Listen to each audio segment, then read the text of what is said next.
کچھ باتیں آپ کی خدمت میں عرض کرنی ہے۔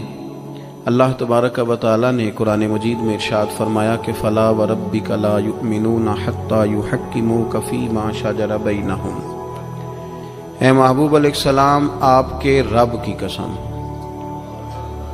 اے محبوب مجھے آپ کے رب کی قسم، یہ اتنی دیر تک مومن نہیں ہو سکتے جتنی دیر تک اپنے ہر معاملے میں آپ کا فیصلہ تسلیم نہیں کر لیتے، آپ کی رضا کو حاصل نہیں کر لیتے، آپ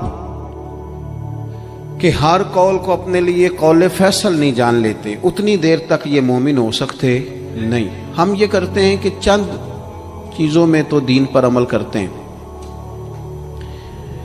دین کل سمجھنا اور کل دین پر عمل کرنا اور دین کی ساری جہتوں کا خیال رکھنا، عبادات کا بھی، معاملات کا بھی، اخلاقیات کا بھی، ہر چیز پر توجہ رکھنا، کل دین کو سمجھنا، یہ مسلمان کے ایمان کا تقاضا ہے۔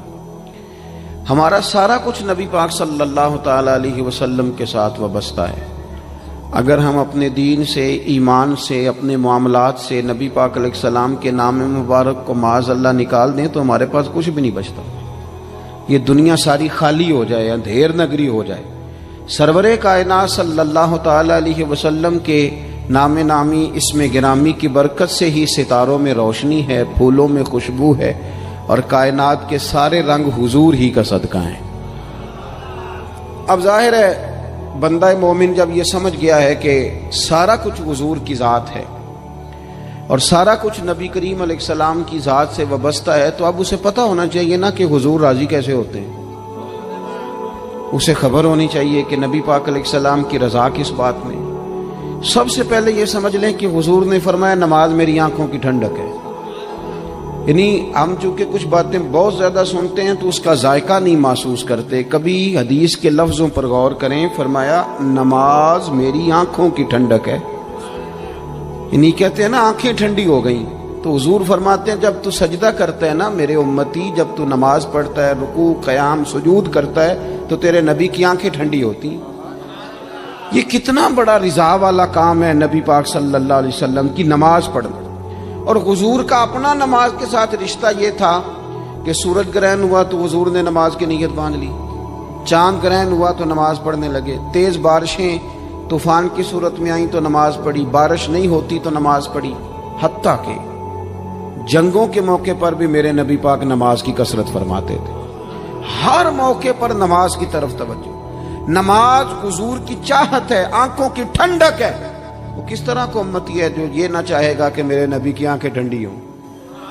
آپ نماز پڑھیں، نماز میں آپ توجہ کریں۔ دوسرا، رسول پاک صلی اللہ تعالی علیہ وسلم راضی ہوتے ہیں جب کوئی دین پہ چلتا ہے، جب کوئی دین پہ عمل کرتا ہے۔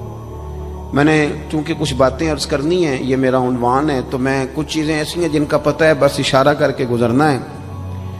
حضرت امیر حمزہ رضی اللہ تعالیٰ عنہ کو جب پتہ چلا کہ ابو جہل نے معاذ اللہ حضور کے سر اقدس پر ڈنڈا مارا ہے، تکلیف دی ہے، تو جناب امیر حمزہ نے بھی جا کے ابو جہل کے سر پہ ڈنڈا مارا، سر پھوڑ دیا، آ کے حضور کی بارگاہ میں عرض کرنے لگے کہ اے محبوب علیہ الصلوۃ والسلام، میرے پیارے بھتیجے راضی ہو جائیں، میں نے بدلہ لے لیا ہے، ابو جہل کا سر میں نے زیادہ پھوڑ دیا ہے۔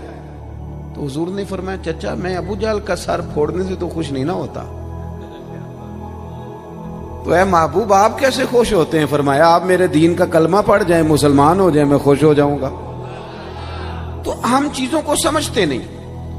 دین پر جب کوئی بندہ آتا ہے، دین پہ عمل کرتا ہے، ہماری تو تڑپ ہونی چاہیے نا، لیکن نا حضور کی خواہش ہے لوگ مومن ہو جائیں۔ وحشی حضرت امیر حمزہ کا قاتل آ کے عرض کرتا ہے حضور اگر میں کلمہ پڑھ لوں تو معافی ہے؟ فرمایا آ صحیح، دین قبول کر، تیرے لیے بھی معافی ہے۔ میرے بھائی جو دین پہ آئے، دین پر عمل کرے، اس سے حضور خوش ہوتے ہیں۔ جھنڈیاں لگانا بڑا کام ہے، یہ کمکمے سجانا بڑا کام ہے، نعرے لگانا بڑا کام ہے، اس میں بڑی سعادت ہے، لیکن سمجھ لینا کہ یہ تو ہم پھول بوٹے لگا رہے ہیں دین کے کام میں، جو بنیاد ہے وہ تو دین قبول کرنا ہے، جو اساس ہے وہ تو دین پہ عمل کرنا ہے۔ اب آپ تیسری بات سنیں، حضور کس بات سے راضی ہوتے ہیں؟ توجہ ہے آپ کی میری بات پر؟ ہمارے ہاں نا جب کسی کا والد فوت ہو جاتا ہے نا، جو بچہ یتیم ہو جاتا ہے، تھوڑے دنوں تک لوگوں کی ہمدردیاں اس کے ساتھ رہتی ہیں. پتر میں تیرے ساتھ ہوں، فکر نہ کرنا. روز آتے ہیں، چوتھے دن آتے ہیں، میں جناب خادم ہوا، فکر نہ کرنا پتر میں حاضر ہوں. پھر جب 15-20 دن گزرتے ہیں تو پھر کہتے ہو نہیں بڑا کچھ چھوڑ کے گیا ان کا ابا. ایسے تھوڑی بات ہے، اس نے کمائی کی سنبھالے ہوئے پیسے ان لوگوں نے. پھر تھوڑے سے 6 ماہ گزر جاتے ہیں تو پھر کمزوریاں نظر آتی ہیں یتیموں میں. پھر لوگ کہتے ہیں نہیں جی یہ نکمے بڑے ہیں، انہیں کام کرنا چاہیے، ہاتھ پھیلاتے ہیں، عادت پڑ گئی ہے. میں نے دیکھا ہے آہستہ آہستہ سخت ہو گئے. میں نے یتیموں کی یہ کیفیت دیکھی ہے کہ وہ اتنے زیادہ پریشان ہو جاتے ہیں، اتنی آزمائش میں آ جاتے ہیں کہ وہ باقی سارے لوگوں سے نفرت کرنے لگتے ہیں. کہاں گئے وہ کل جو کل والے دن آ کے کہہ رہے تھے مجھے بتاؤ میں روٹی پکاتا ہوں؟ 10ویں میں مجھے یاد کرنا بھول گیا انہیں سارا کچھ. وہ جس نگاہ سے اپنے بچے کو دیکھتے ہیں اس نگاہ سے دیکھتے ہی نہیں. سخت گیر ہو جاتے ہیں وہ لوگ جب ان کے سروں سے سایہ اٹھتا ہے اور ان کے اپنے ان کے قریب نہیں جاتے. آؤ نا، یہ نبی پاک کو راضی کرنے والا کام ہے. میرے رسول پاک نے فرمایا میں اور یتیم کی پرورش کرنے والا. اگر کبھی آپ ان جملوں پہ غور کر لیں تو مزہ آ جائے. حضور نے فرمایا میں اور یتیم کی پرورش کرنے والا، کفالت کرنے والا اس طرح جوڑ کے جنت میں جائیں گے جس طرح میری 2 انگلیاں جڑی ہوئی ہیں. اتنا زیادہ حضور راضی ہیں، اتنا قرب ملے گا. 2 انگلیوں کی طرح جوڑ کے حضور کے ساتھ جنت میں جائے گا.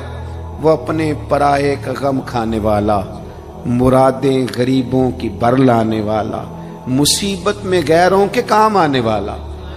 میرے عزیز نبی پاک صلی اللہ تعالی علیہ وسلم نے کہا تم نہ اشک شوئی کرو. چوتھا کام کیا ہے حضور کو راضی کرنے والا؟ سبق بھولتا نہیں جا رہا آپ کو. پہلا کیا بتایا ہے؟ اللہ تو ہم خوش رکھے 4-5 بندیاں نو یاد ہے ماشاءاللہ. نماز پہلا کام. دوسرا جی دین پہ عمل کرنا. تیسرا جی یتیم کے ساتھ. او ماشاءاللہ جی اتنی اچھی کلاس مل گئی ہے آپ کو تو سبق یاد ہو رہا ہے. اب چوتھی بات سنیں. آپ نے بڑا سنا ہے بیٹیوں کے بارے میں ہمارے رویے بڑے میٹھے ہیں، بڑے اچھے ہیں. بیٹی او جی تی آ گئی سی بوئے تھے، یہ ساری باتیں بڑی خیر کی، بڑی خیر کی. پر ناراض نہ ہونا. بیٹی کو نا پیار بھی دیتے ہیں، بیٹی کے نام پہ روتے بھی ہیں، بڑا کچھ کرتے ہیں، پر بیٹیوں کو حصہ نہیں دیتے. اور یہ حصہ صرف کروڑ پتی آدمی کا تو نہیں بنتا. جس کا 5 مرلے کا مکان ہے اس کی بیٹی کا بھی حصہ بنتا ہے. چودھریوں پہ اعتراض کرنا، سیٹھوں نوابوں پہ اعتراض کرنا، جاگیرداروں پہ اعتراض کرنا، وہ جو حصہ نہیں دیا آپ نے دیا ہے. وہ میں نے جی شادی کر دی تھی بچی کی تو بچے کی نہیں کی، اس پہ نہیں پیسے لگے. میں نے جناب یہ حال کر دیا تھا کہ میں نے جناب وہ بچی کو نا جی جہیز اتنا دے دیا تو وہ بیٹے نے 3 دفعہ کام شروع کر کے جو ضائع کیا ہے کاروبار وہ نہیں نظر آیا. اور پھر اگر خدا نہ خواستہ باپ چلا جائے اور بھائی کے ذمے لگ جائیں تو میں نے دیکھا ہے کہ بھائی اتنا کام نہیں کرتے جتنی کہانیاں سناتے ہیں. تیرا فلاں بھی میں نے کیا، فلاں بھی میں نے کیا. بھئی تیری بہن تھی تو نہیں کرنا تھا. او یارو بیٹی کا پیار حضور اس سے راضی ہوتے ہیں، حضور راضی ہوتے ہیں. نبی پاک علیہ السلام نے فرمایا جس کے حصے میں 4 بیٹیاں آئیں یا 3 بیٹیاں آئیں یا 2 بیٹیاں آئیں، مختلف روایتوں میں لفظ ہے، یا فرمایا 1 بیٹی آئی تیاں لئی پردیس میں بابل تے پتراں لی جاگیراں، چپ رہنا تے منہ کچھ بھی نہ کہنا تیاں دیاں تقدیراں. بیٹی کا وہ مقام جو حضور صلی اللہ علیہ وسلم جس سے راضی ہوتے ہیں اس مقام پر توجہ کریں. آج بھی بیٹی ڈری ڈری سی سہمی سہمی سی گھر آتی ہے، سہمی سہمی. اور میں نے وہ والی بیٹیاں بھی دیکھی ہیں کہ شوہر کہہ رہا ہے کہ جا حصہ لے کے آ، تو وہ کہتی ہے میں حصہ مانگنے گئی تو میرا وہ دروازہ بھی بند ہو جائے گا. بھائی کہندا حصہ لے لے تے پرت پھر مرے دا منہ نہ ویکھی. اتنی مشکل میں بیٹی کو ڈال دیا. سنو نا حضور نے فرمایا جس کے ذمے 2 3 یا 1 بیٹی بھی آ گئی فرمایا اس کی صحیح پرورش کر کے عزت سے رخصت کر کے آ جائے، حضور فرماتے ہیں میں اس کا بازو تھام کے جنت میں ساتھ لے کے جاؤں گا.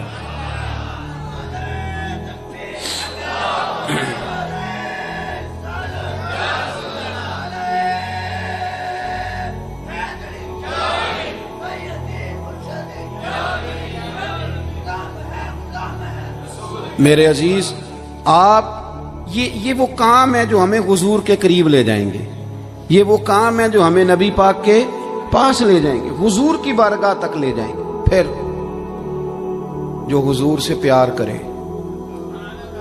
جو نبی کریم سے محبت کرے، محبوب فرماتے ہیں جس نے مجھ سے محبت کی نا، لیکن محبت نہ نیری ناروں والی نہ کرے، وہ اس کا عشق رسول صرف محفل والے دن ہی نہ ہو، جب دکان پہ بیٹھے پھر بھی عاشق رسول ہی ہو، جب وہ لین دین کرے تو پھر بھی عاشق رسول ہی ہو، جب وہ لڑائی کا وقت آئے تو اسے پتہ چلے کہ میں معمولی نہیں، میں عاشق رسول ہوں، میں نے بولنا بھی تمیز کے ساتھ ہے۔